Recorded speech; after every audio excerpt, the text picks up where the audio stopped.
What's one moment you found yourself asking yourself, what the hell am I doing with my life? I was working nights, going to college days, and socializing and sleeping at.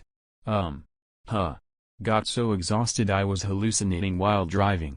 Finally snapped when I realized I had to go to work again and hadn't slept since the last time I had to go to work and was breaking down physically and mentally. Fuck this, went to bed and slept 2 days. And since 2 no-call no-shows was a fireable offense, I was now blissfully unemployed. When I pawned my wedding ring to buy more pain pills. That particular incident actually got me to go get help. Been clean 11 years now and got my ring back a few months later. As shitty as that incident was, I needed that and it probably saved my life. Addiction sucks so bad. It's most days honestly, but most recently when looking into buying a house. The advice was to make sure you are good with being there at least 5 years before wanting to move or it's a bad decision, and it got me thinking about my job and social situation and all that. Basically it came down to I don't even want to be here tomorrow, but I'm sort of okay with it, and I realized that describes most of my life. I don't really like it but I can put up with it. When I realized I am the only one complaining about life and regrets to my friends. I feel that I have been in the same place for a long time and still expect things to be the same way as they were long ago. I think I tricked myself into believing that everything in life will fall into place at the right time, whereas nothing even remotely similar to this has ever happened. I am afraid of being known as the guy who never left his parents' house, who always lived in the shadow of other people just to survive. Working in the kitchen of a seafood restaurant. It was Sunday night. Restaurant had been closed for like an hour. I was still on the clock because cooks and dishwashers have to stay late and clean the whole kitchen every night. I was soaking ass wet, hot, sore.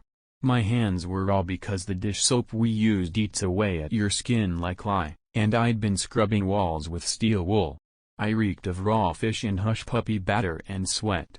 And my boss, the owner, decided to yell at me and threatened to fire me over a small mistake I made. And also, my phone bill was due and I didn't have enough money in the bank to pay it. I was like, why the fuck am I working for a boss who treats me like shit, in a job that is physically destroying me, when I'm not even earning enough to cover the one bill I have? Quit that night, was planning to literally just tell the boss fuck you, I'm done and leave, but he asked me to stay on for a week and I agreed, mainly because I was too exhausted to argue with him. Never worked in a restaurant since, and now when people tell me, but you're such a great cook, why don't you work in a restaurant? I laugh and tell them, first of all, because it doesn't pay enough, and secondly because I already have before and I hated it. I love to cook, but there's a huge difference in the satisfaction you get in making whatever the hell you want with full creative control, versus dropping hush puppies in a deep fryer and making the same dozen or so dishes hundreds of times a night. My partner of 8 years had cheated on me and I had just found out. He cheated with someone who I invited into our home with open arms. I was always very kind to this person and would make them lunches and desserts. They worked together. I was in terrible debt with school loans and some credit cards I had unwisely used. I was suicidal and would often take my dog with me to the top of a bridge. I'd talk to her and let her know how much I wanted to jump, how much I wanted to be gone, but I worried about her. She was an older lady and had some health issues. I didn't trust anyone to care for her the way I did. I had considered jumping with her, putting her into a pack and scaling the fence, but I would sob thinking about how much that would scare her and I just couldn't do it. I couldn't put another living being through that. One day we took a walk to a place where I could see the bridge. It was a couple of miles away, but I could see it clearly. I cried as I watched the tiny cars drive back and forth and I thought, what am I fucking doing with my fucking life? Everything I had experienced in the years prior, all the traumatic stuff had washed over me. I realized I needed to actually put some work into this if I wanted to be here for my pup. That was fall of 2016. I've since put a lot of work into myself. I was a better person for my pup and I was a better person for me and those who cared for me. I realized my trauma does not define me.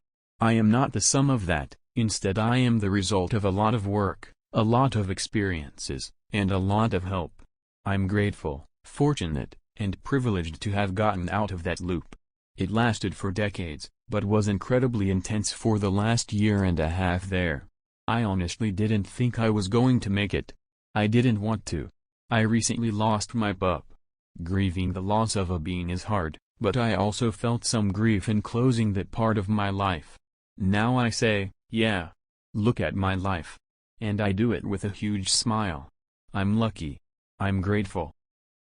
About 12 years ago, my husband, at that time, was outside, drunk and mouthing off at two police officers, who went on to arrest him for breach of the peace.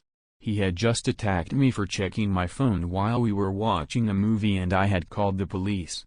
I was sat at my dining room table with two more police officers and a specialist officer from the domestic abuse unit. My 3-year-old son was asleep upstairs. They asked me horrid questions like had I been raped? Had he abused our son? What triggered in me at that moment was a realization that 1. I had endured months of mental abuse at the hands of someone who was supposed to love me, which was now turning physical. 2. I wasn't raised by my strong mother to put up with this kind of crap, and 3. I have to get both my son and myself as far away from this man as possible. I left the next day and didn't look back. When I was 24, I was working 60+ hours a week in sales.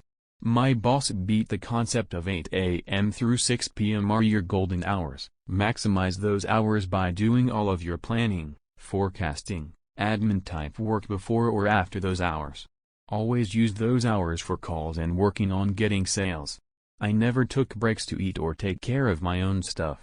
One day I was driving home from work and I was pulled over by a cop.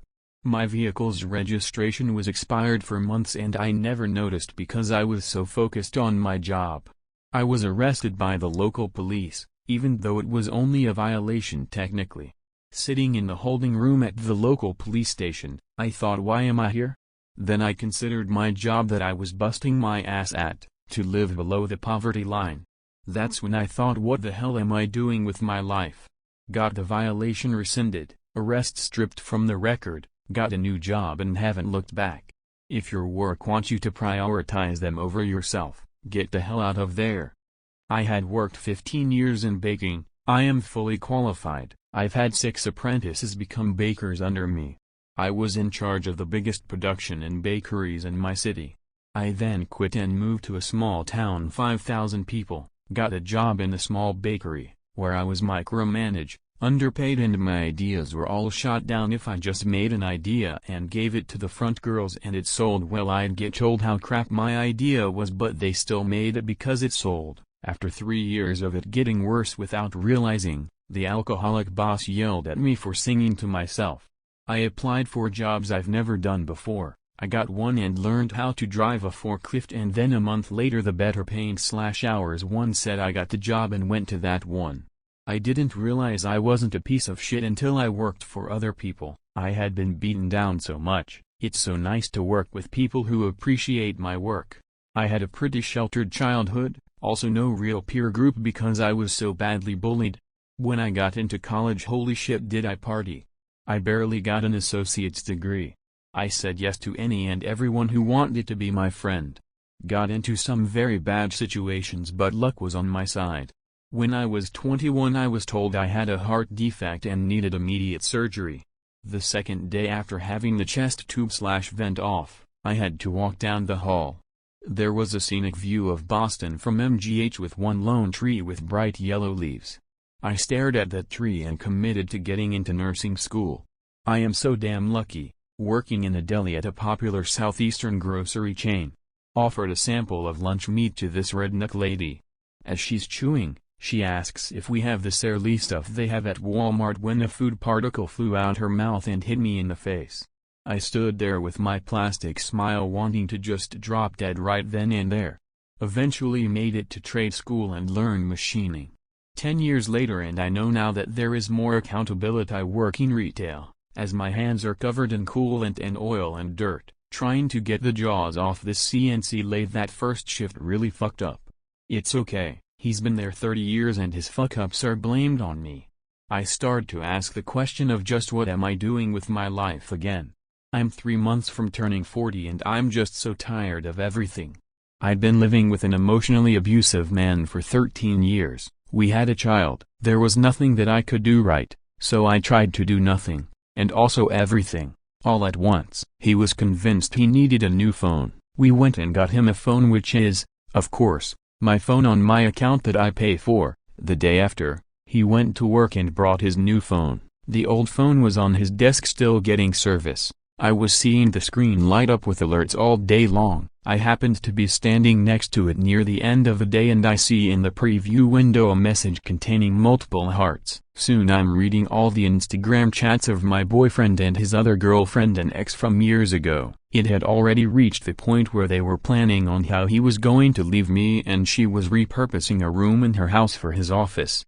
My first thought was, what the hell am I doing with my life? I'd allowed this man to make my life so small and made excuses for his humiliating treatment of me to friends and neighbors because I loved him. And in return I got absolutely nothing, not even enough respect to not cheat. I had wasted a decade. An hour later I had picked him up from work and we were breaking up in the car. He couldn't decide which shitty defense to go with, so he went with both. I was confused and wrong about their sexting and nudes, but also whatever was happening was my fault. I allowed him to go inside and pack a bag, and then I was free from tiptoeing around the house, free from being punished for being too involved in parenting, free to go back to school like I'd wanted to for years now at age 40, because although he would say I could do whatever I wanted, we both knew that wasn't true, and he would make life very difficult. Now I know exactly what I'm doing with my life.